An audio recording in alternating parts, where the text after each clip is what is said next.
सुसंगत विचार सरणी तंत्रज्ञाने होते प्रगती देई मानवा सुख समृद्धी निसर्ग अन्विज्ञान विज्ञानाच्या रंजक गोष्टी व्यापून घेई सारी सृष्टी जगण्यातील विज्ञान आणिक विज्ञानातील जगणे विज्ञानम जनहिताय विज्ञानम जनहिताय विज्ञानम जनहिताय विज्ञानम जनहिताय विज्ञानम जनहिताय विज्ञानम जनहिताय विज्ञानम जनहिताय विज्ञानम जनहिताय.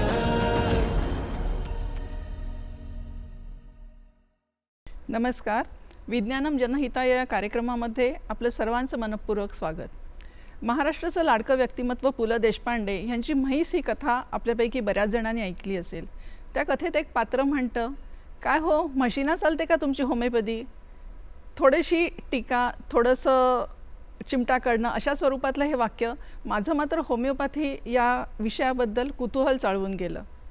त्याच्यानंतर आता कोविड काळामध्ये सुद्धा आयुष मंत्रालयाने सर्वांना आर्सेनिक नावाचं होमिओपॅथीचं औषध घ्यायला सांगितलं की ज्यामुळे कोविड व्हायची शक्यता कमी होते. ह्यामुळेही आणखीन ह्या कुतूहलात भर पडली. त्यामुळे विचार केला होमिओपॅथी नक्की काय आहे हे आपण समजावून घ्यावं. आणि सुदैवाने आज होमिओपॅथी या विषयाबद्दल माहिती देण्यासाठी आपल्याला या विषयातील अतिशय प्रसिद्ध आणि अत्यंत अनुभवी असे डॉक्टर आनंद कापसे तज्ज्ञ म्हणून लाभले आहेत. डॉक्टर कापसे, आपल्या या कार्यक्रमात मनपूर्वक स्वागत. डॉक्टर कापसेंची ओळख करून देते. त्यांनी होमिओपॅथीमध्ये पदव्युत्तर शिक्षण घेतल्यानंतर डॉक्टर एम.एल. ढवळे स्मारक केंद्रातर्फे काम करायला सुरुवात केली. या केंद्रातूनच त्यांनी पालघर या ग्रामीण भागामध्ये होमिओपॅथीचं एक रुग्णालय स्थापन केलं आणि गेली 26 वर्ष हे रुग्णालय तिथे काम करते, वेगाने प्रगती करते. होमिओपॅथीबरोबरच ॲलोपॅथीचं समन्वय साधूनही इथे काम केलं जातं. डॉक्टर कापसे हे होमिओपॅथीचं तत्त्वज्ञान तसंच बालरोग, मानसोपचार ह्यातले तज्ज्ञ म्हणून तिथे काम करतात. याबरोबरच त्यांनी महाराष्ट्राचं आरोग्य विज्ञान विद्यापीठ आणि महाराष्ट्र काउन्सिल ऑफ होमिओपॅथी येथेही मोठं योगदान दिले आहे. त्यांच्या या योगदानामुळेच त्यांना रिअल अचिव्हर्ससारखे पुरस्कारही मिळालेले आहेत. सुरुवातीला डॉक्टर कापसे, मला एक प्रश्न विचारावासा वाटतो की होमिओपॅथीचं तत्त्वज्ञान म्हणजे नेमकं काय आहे? ही होमिओपॅथी कधी सुरू झाली? साधारण 19व्या शतकाच्या सुरुवातीला जर्मनीमधले डॉक्टर सॅम्युअल हॅनिमन या डॉक्टरांनी होमिओपॅथीचा शोध लावला आणि त्यानंतर प्रयोगांनी त्यांनी होमिओपॅथी औषधोपचार कशा प्रकारे करावा याचे जे नियम आहेत ते होमिओपॅथिक फिलॉसॉफीचं त्यांचं पहिलं पुस्तक ऑर्गॅनॉन ऑफ होमिओपॅथी मेडिसिन याच्यामध्ये ग्रथित केलं. त्यामुळे होमिओपॅथीचा अभ्यास करणाऱ्या प्रत्येकाला ही जी होमिओपॅथीचं तत्त्वज्ञान आहे आणि होमिओपॅथी कशा प्रकारे प्रॅक्टिस करावी याच्या गाईडलाईन्स याचा अभ्यास करायलाच लागतो. पण मग भारतात हे तत्त्वज्ञान कधी आलं किंवा होमिओपॅथी ही कधी आपल्याकडे उपचार पद्धती सुरू झाली? सुरुवातीला म्हणजे 1810 नंतरच युरोपियन किंवा एस्पेशली जर्मन मिशनऱ्यांनी भारतामध्ये सुरू केली आणि मग 1839ला हनीमनचा एक शिष्य डॉक्टर होनिगबर्गर म्हणून त्यांनी आपले जे पंजाबमध्ये राणा रणजित सिंग होते त्यांना एका असाध्य आजारातून होमिओपॅथीने बरं केलं. अच्छा. आणि होमिओपॅथीला जी पहिली राजमान्यता मिळाली ती तिथे मिळाली आणि त्याच्यानंतर होमिओपॅथीचं सुरुवातीची काही वर्ष कलकत्ता हे एक मुख्य केंद्र बनलं. तिथे महेंद्रलाल सरकार म्हणून अतिशय प्रसिद्ध ॲलोपॅथिक डॉक्टरनी ॲलोपॅथीची प्रॅक्टिस बंद करून होमिओपॅथी पूर्ण प्रॅक्टिस करायला सुरुवात केली. आणि म्हणजे त्या काळामध्ये त्यांनी रामकृष्ण परमहंस किंवा बंकमचंद्र चटर्जी अशा मोठ्या मोठ्या लोकांना होमिओपॅथीने उपचार केले. त्यामुळे सुरुवातीला होमिओपॅथी जी वाढली भारतामध्ये ती कलकत्त्यामध्ये. कालांतराने 20व्या शतकामध्ये महाराष्ट्रामध्ये होमिओपॅथी जास्ती वाढली आणि त्याच्यामध्ये आमची जी संस्था आहे त्याचे सुरुवातीचे डॉक्टर एल.डी. ढवळे यांनी 1930 साली, ते पण स्वतः MD ॲलोपॅथिक डॉक्टर होते, तर त्यांनी ॲलोपॅथी सोडून होमिओपॅथी प्रॅक्टिस करायचा निर्णय केला आणि त्याच्यासाठी समविचारी ॲलोपॅथिक डॉक्टरांची एक संस्था तयार केली, होमिओपॅथिक पोस्ट ग्रॅज्युएट असोसिएशन. त्यामुळे 20व्या शतकामध्ये महाराष्ट्रामध्ये होमिओपॅथी जास्ती पसरली. तुम्हाला माहिती असेल तर नर फाटकांचं नाव सगळ्यांना माहिती हो, असतं, हो. पण त्यांचे बंधू एस.आर. फाटक हम्म. ते पण ॲलोपॅथिक डॉक्टर, त्यांनी होमिओपॅथी करून पुण्यामध्ये प्रॅक्टिस केली. अच्छा. तसं करत करत ले प्रॅक्टिशनर्स आणि ॲलोपॅथ टर्न्स होमिओपॅथ यांच्यानी होमिओपॅथी भारतभर पसरली. आणि मग कालांतराने होमिओपॅथीचे अभ्यासक्रम सुरू होऊन आज भारतामध्ये काही 100 होमिओपॅथिक कॉलेजेस आहेत. त्यामुळे आता सगळे होमिओपॅथी प्रशिक्षण घेतलेले डॉक्टर हो. भरपूर संख्येने उपलब्ध. म्हणजे होमिओपॅथीची एक लहानपणची ओळख असते की छान गोड औषध, साबुदाण्याच्या गोळ्या देणारे डॉक्टर वगैरे अशा पद्धतीने. आता हे होमिओपॅथीत नेमकं आजाराचं निदान कसं करतात? कारण बरेच ॲलोपॅथी होमिओपॅथीची प्रॅक्टिस करायला लागले असं तुम्ही म्हणालात. होमिओपॅथीला म्हणतात की होमिओपॅथी एक सिस्टीम ऑफ थेरॅप्युटिक्स आहे. म्हणजे होमिओपॅथी मुख्यतः औषध कशा प्रकारे दिलं जावं, काय बेसिसवर दिलं जावं, ह्या विषयामध्ये त्याचा ॲलोपॅथीपेक्षा वेगळा आहे. पण आजाराचं निदान करण्यासाठी होमिओपॅथीमध्ये वेगळंपण काही नाही आहे. त्यामुळे ज्या पद्धतीने मॉडर्न डॉक्टर निदान करेल त्याच प्रकारे, त्याच लक्षणांवर, त्याच तपासण्यांप्रमाणे होमिओपॅथीचं निदान होतं. पण औषध देताना जो हानिमननी पहिला होमिओपॅथीचा नियम सांगितला की समसमा शमायत, म्हणजे आरोग्यवान माणसाला औषध दिल्यानंतर जी लक्षणं आपल्याला दिसतात तीच लक्षणं जेव्हा आजारी रुग्णाला दिली जातात, तीच लक्षणं जेव्हा ज्या आजारी रुग्णामध्ये असतील त्याला ते औषध दिलं गेलं तर तो आजार बरा होतो. म्हणजे हे थोडं काट्यानी काटा काढतो म्हणतात तशा प्रकारे हा नियम त्यांनी तयार केला. हे सगळे त्यांनी ज्याला लॉ ऑफ नेचर्स म्हणून, निसर्ग नियमाप्रमाणे काम करणारी पद्धती अशी त्यांनी ती सिद्ध केली. आणि सुरुवातीच्या अनुभवांमध्ये त्यांना असं लक्षात आलं की प्रचलित फिजिओलॉजिकल डोसेसमध्ये ती औषधं दिली लॉ ऑफ सिमिलर प्रमाणे तर पेशंटला सुरुवातीला ॲग्रेवेशन्स यायची. आणि म्हणून मग त्यांनी प्रोग्रेसिव्हली औषधाचा डोस कमी करत गेले. आणि नुसतं डोस कमी करणं ह्यापेक्षा त्यांनी त्याची जी सुप्त शक्ती आहे ती रिलीज करणारी एक पोटेंटायझेशन म्हणून पद्धती विकसित केली. त्यामुळे होमिओपॅथिक औषधं आता जी दिली जातात ती फिजिओलॉजिकल डोसेसच्या कितीतरी पलीकडे गेलेली असतात. आणि मग त्याच्यामध्ये आज विविध पोटेन्सीज उपलब्ध आहेत. लॉ ऑफ मिनिमम डोस आणि लॉ ऑफ सिमिलर या दोन तत्व होमिओपॅथीसाठी खूप महत्त्वाची आहेत. पण ही औषधं कशी बनवतात? म्हणजे असं आयुर्वेद म्हटलं की पटकन वनस्पती डोळ्यासमोर येतात, धातू येतात. होमिओपॅथीचं काही असं विशिष्ट आहे का? औषधं होमिओपॅथीमध्ये क्षार, वनस्पती, ॲनिमल किंवा ॲनिमल प्रॉडक्ट्स किंवा इवन काही आजाराचे टिश्यूज त्याचा वापर अशा विविध सोर्सेसमधून होमिओपॅथीची औषधं बनवू शकतात. फक्त ती औषधं देताना ती विशिष्ट प्रकारे डायल्यूस्ड आणि पोटेंटाईज केले जातात. त्यामुळे पहिलीच पोटेन्सी 1 भाग औषध आणि 99 भाग अल्कोहोल किंवा पाणी असं करत करत मग एक पोटेन्सी वाढवत जाते. आणि टिपिकली आपण 30, 200, 1000, 1 लाख, 50 लाख इथपर्यंत ह्या डायल्युशननी ह्या पोटेन्सीज केलेल्या असतात. मग आपण आधुनिक विज्ञानाचा जेव्हा विचार करतो की एक ॲव्होगॅड्रोज नंबर म्हणतो की ज्यामुळे एका मॉलिक्युल्सचं काही किती द्रावणात असेल असं आपण समजू शकतो. तर हे जेव्हा इतकं तुम्ही सौम्य करता तुमचं औषध तेव्हा त्याच्यामध्ये ॲव्होगॅड्रो नंबरच्याही तुम्ही वरती जाता. तर मग हे कशा पद्धतीने काम करतं काही माहिती आहे का? आता हा म्हणजे होमिओपॅथीच्या पूर्ण जागतिक ॲक्सेप्टन्सला सगळ्यात मोठा जो काही अडसर आहे तो ही जी डायल्युशनमधून होमिओपॅथिक औषधं दिली जातात आणि काम करतात तर ते कुठल्याही मॉडर्न सायंटिफिक बेंडच्या माणसाला पटकन पचत नाही. पण त्याचं दुसरं जर बघितलं तर म्हणजे आता अशी कितीतरी आम्हाला अनुभव आहेत की तुम्ही जेव्हा करेक्ट होमिओपॅथिक औषध देता तेव्हा त्याचा फायदा होतो आणि चुकीचं औषध दिलं तर महिने फायदा होत नाही. त्यामुळे होमिओपॅथीवरती सुरुवातीपासून हा एक प्रकारचा आरोप झाले. गेली 200 वर्ष आरोप तेच आहेत की तुम्ही खरी औषध नाहीच आहात आणि तुम्ही फेथ हिलिंग करता. आणि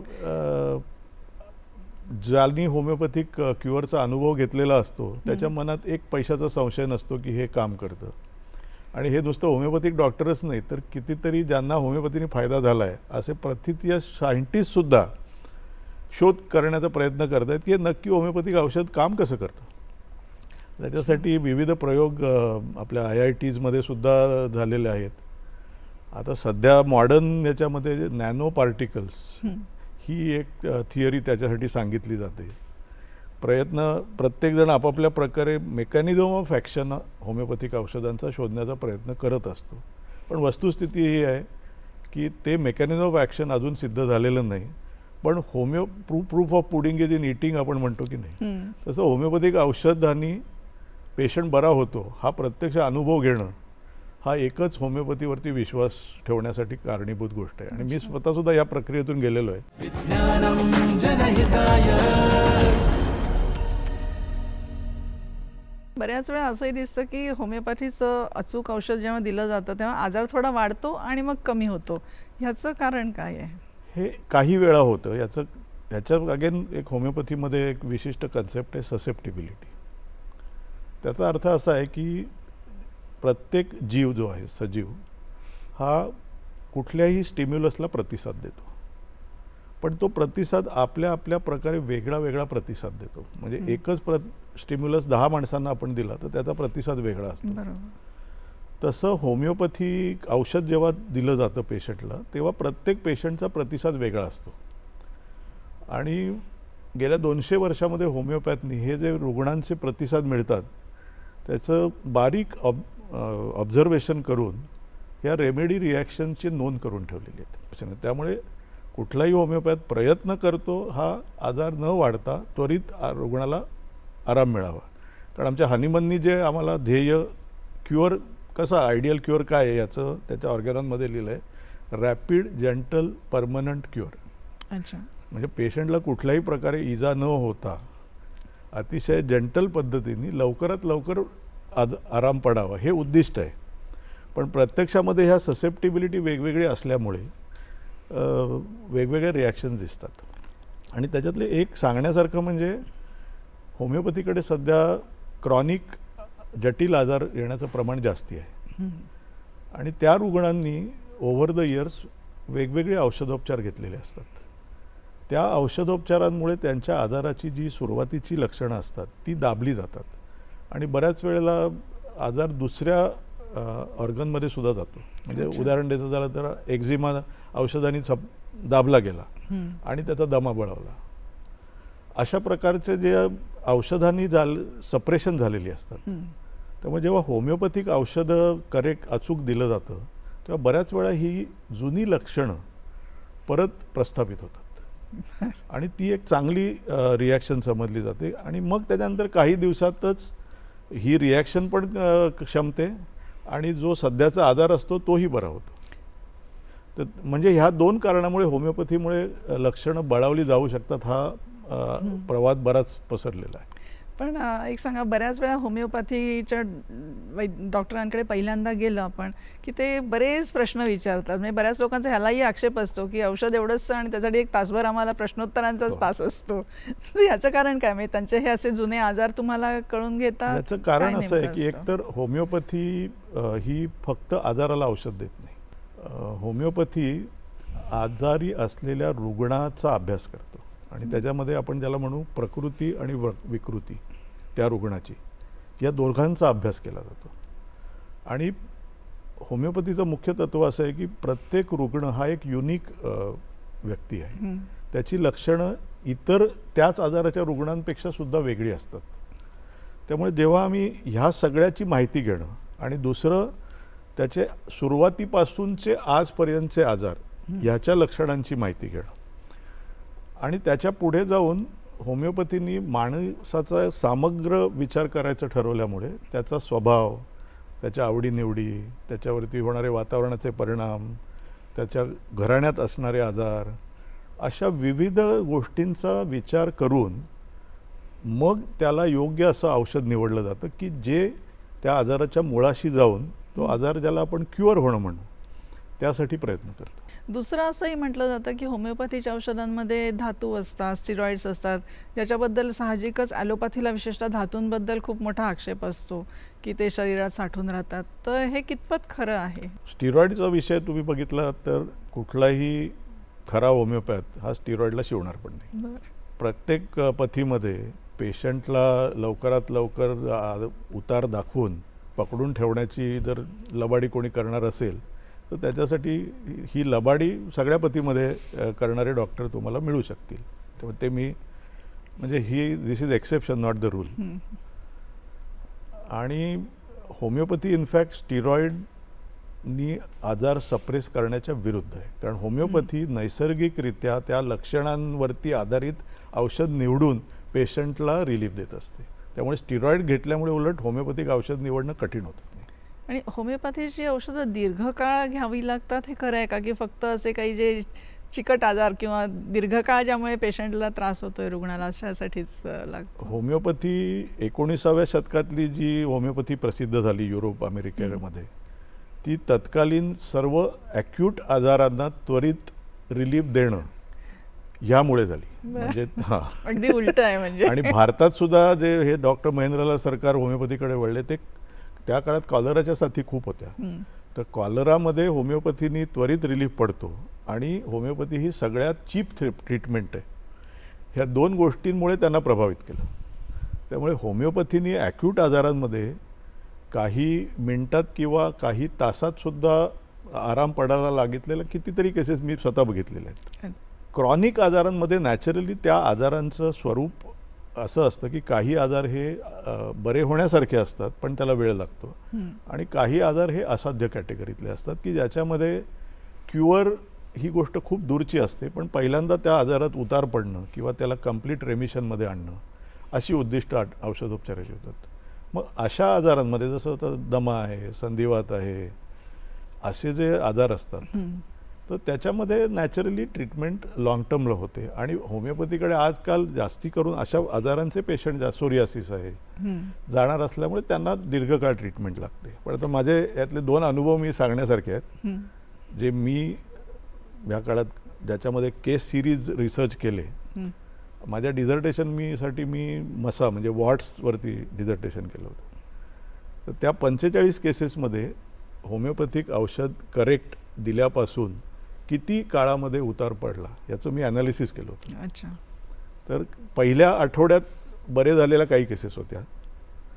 ॲव्हरेज वेळ करेक्ट औषध दिल्यापासून 12 आठवडे लागलेले होते आणि काही केसेसमध्ये 6 महिने ते 9 महिने लागलेले होते. त्यामुळे मला स्वतःला लक्षात आलं की पेशंटला मी प्रश्न विचारला की डॉक्टर मी किती काळ औषध घ्यावं लागेल. तर त्याला एक 6 महिने तरी तू घे, त्याच्या आत सहसा तुझा असा राहील असं लक्षात येईल. दुसरं मी एक इन्फर्टिलिटी म्हणजे वंध्यत्व याच्यासाठी एक वर्ष आम्ही प्रोजेक्ट चालवला होता आणि साधारण 50 कपलना आम्ही होमिओपॅथिक औषधं दिली. तर त्याच्यात आणि मग त्याचं पूर्ण ॲनालिसिस केलं होतं. तर त्यातल्या 21 वेळा प्रेग्नन्सी राहिल्या होत्या. 50 कपल की ज्यांना 2-2-3 40% वर आणि ज्यांना 2-2, 3-3 वर्ष सगळे ॲलोपॅथिक औषधं घेऊन उतार पडलेला नव्हता अशा केसेस होत्या त्या. आणि त्याच्यामधल्या सुद्धा जे रिझल्ट ॲनालिसिस केलं तर 2-3 कपल असे होते की ज्यांना पहिल्या महिन्यातच प्रेग्नन्सी राहिली होती. Quick effect. आणि average time required for conception हा 3 महिने ते 6 महिने होता. मग नॅचरली काही यांना औषध निवडताना स्ट्रगल झालं मग त्यांना 9 महिने वर्षभरपर्यंत लागलं होतं. त्यामुळे आता आम्ही इन्फर्टिलिटीच्या कपलना सुद्धा 6 महिने ते वर्षभर तुम्ही होमिओपॅथीला वेळ द्या किमान असं आता सांगतो. ह्या व्यतिरिक्त असे कुठले विशेष आजार आहेत का की ज्याच्याबद्दल तुम्ही म्हणाल की होमिओपॅथीत रामबाण उपाय मिळू शकतो पण बाकीच्या ह्याच्यात नाही, म्हणजे कुठल्या रुग्णांना तुम्ही होमिओपॅथीचं औषधच घ्या असं होमिओपॅथी तसं म्हणजे फिलॉसॉफीचा जो त्याच्यातला जो भाग आहे की जी गोष्ट औषधोपचाराद्वारे नैसर्गिकरित्या बऱ्या होण्यासारखी आहे त्या प्रत्येक आजाराला होमिओपॅथी दिली जाऊ शकते. आणि जो असाध्य स्टेजला पोचलेला आहे की इनक्युरेबल स्टेजला पोचलेला आहे त्यालासुद्धा त्याच्या त्रासामधून रिलीफ देणं हे करेक्ट होमिओपॅथीने शक्य होतं. हा झाला फिलॉसॉफिकल पॉईंट. प्रॅक्टिकली जर आपण बघितलं तर क्रॉनिक आजारांमध्ये आपण बरेच आजार हे सायकोसोमॅटिक आजार बघतो आणि होमिओपॅथीच्या केस घेण्याच्या पद्धतीमुळे किंवा औषध निवडण्याच्या पद्धतीमुळे पेशंटचं मन आणि शरीर या दोन्हीचा विचार करून आपण देतो. त्यामुळे बहुसंख्य सायकोसोमॅटिक मेडिसिनमध्ये होमिओपॅथी हा एक फर्स्ट चॉईस राहतो.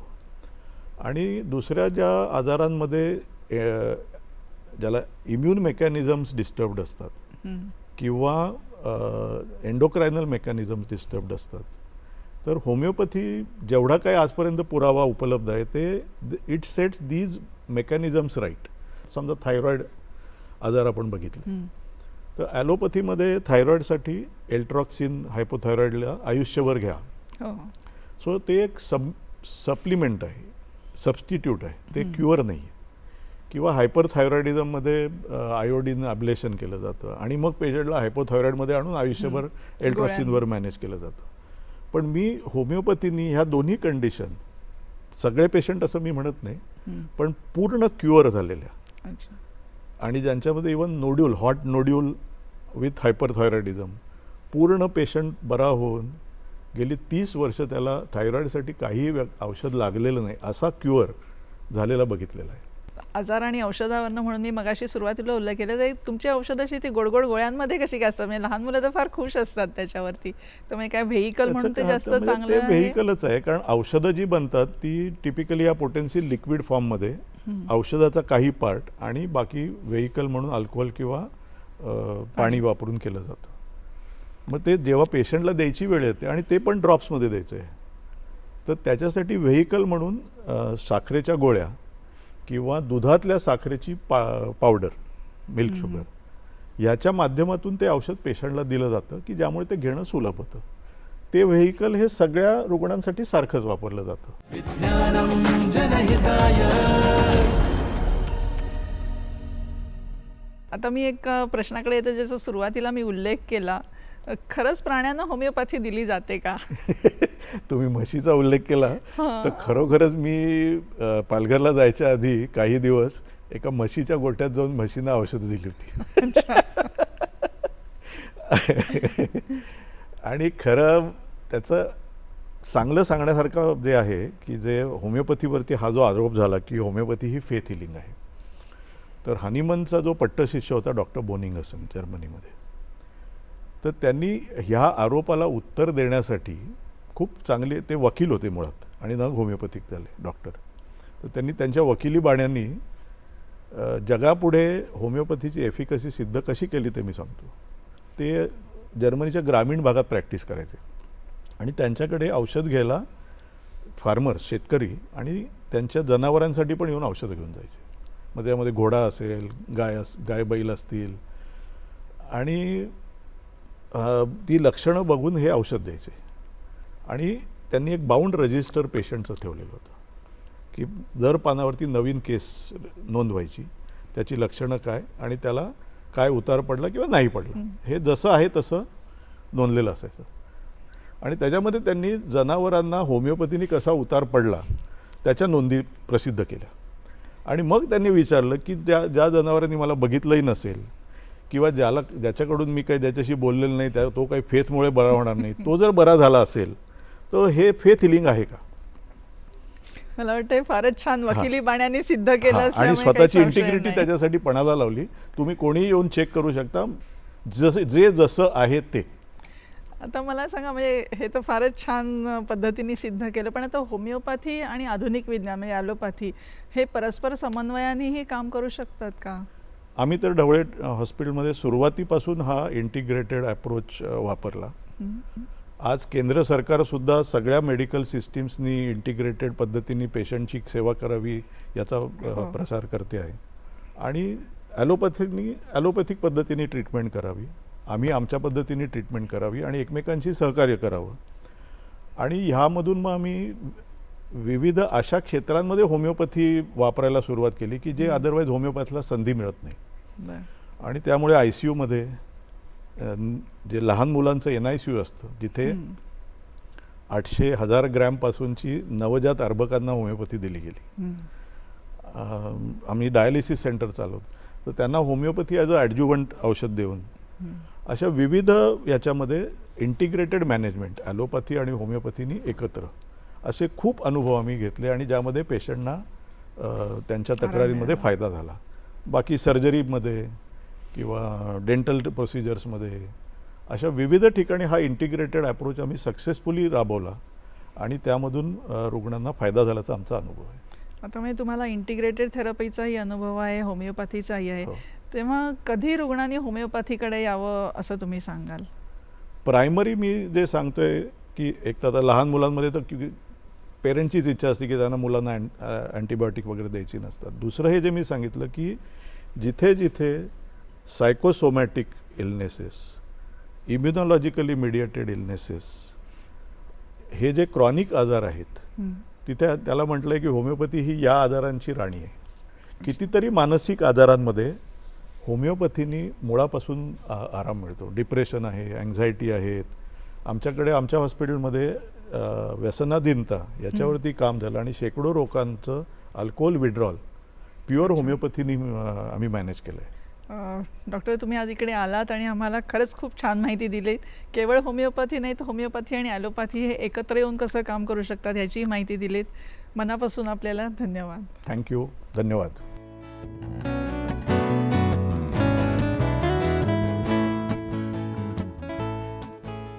विज्ञानं जनहिताय विज्ञानं जनहिताय विज्ञानं